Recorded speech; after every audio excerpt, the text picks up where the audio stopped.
So, Dr. Ruby, what are the 5 signs of bullying that parents should be aware of? So rather than necessarily breaking it down to five, I think a general concept needs to be discussed. Okay. And I would say that a change in a child's behavior, academics, friendships is a sign of some sort of stress.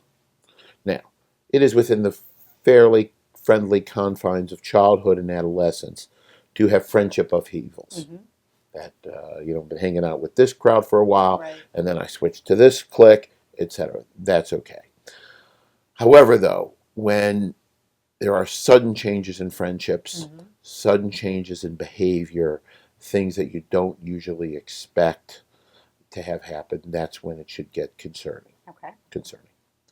There is also the idea of change or damage to personal property. Parents may notice, what happened to that calculator that I just got you? Or what happened to these pens and pencils? Mm-hmm. I'm sending you to school with a bunch of equipment that don't seem to come home. A physical inspection. Somebody comes home with a sore, a boo-boo, or a bruise in some way in terms of physical, or they're complaining of pain.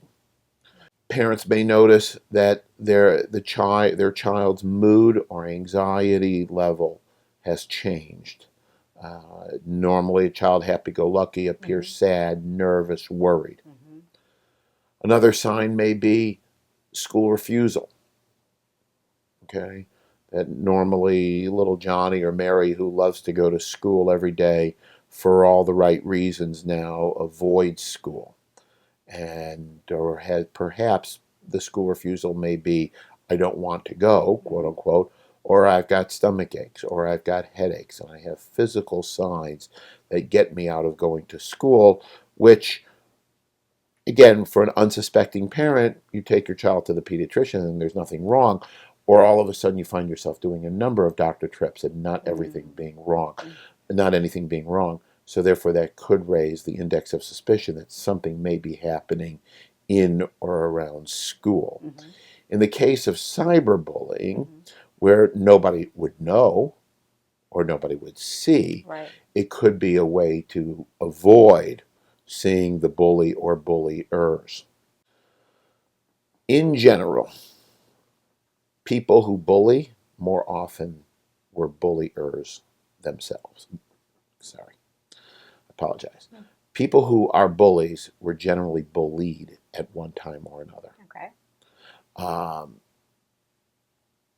it would be a way to compensate for perhaps anxiety or depression or feelings of inadequacy when being bullied yourself, to turn into a bully. Mm-hmm.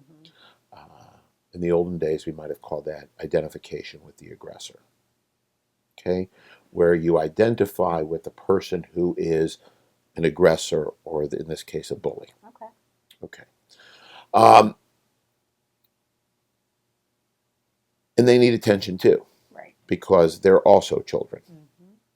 And that is a sticky wicket, because those children also need to be educated, need to be worked with as well. Right. So obviously, if it hasn't reached the level of criminal behavior, those children need as much help as the victims, because chances are they were victims at one point or another.